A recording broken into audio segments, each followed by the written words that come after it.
Uy, kayong dalawa. Okay lang ba talaga kayo, ha? Oo, wag mo na kami intindihan.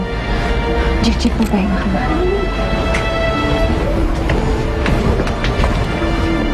Ano na naman ang binabalak mo? May sugat ka pala, hindi ka nagsasabi. Tara, gamutin na natin to.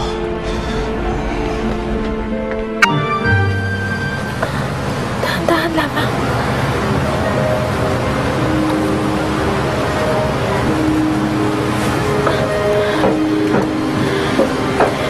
Bitiwan mo na ang aking kamay. Ginagamot ko lang. Sasaktan ako. Sandali. Talagang masakit. Maaari bang dahon na lamang ang panggamot mo dito?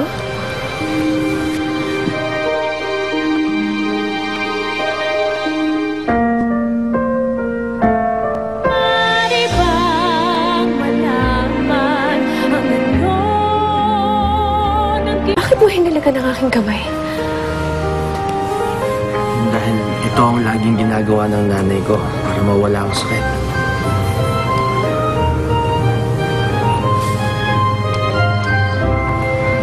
Totoo nga. Nawawala nga ang sakit. Sabi ko naman sa'yo eh. Paano kapag nagkasugat ako sa aking pisngi?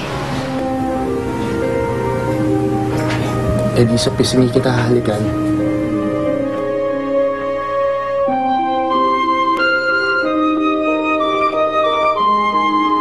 Ano, parang hindi lang gising mo maganda eh.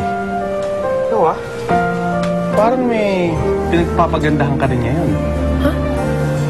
Wala ito. Ayos yan. Lalo kang gumanda.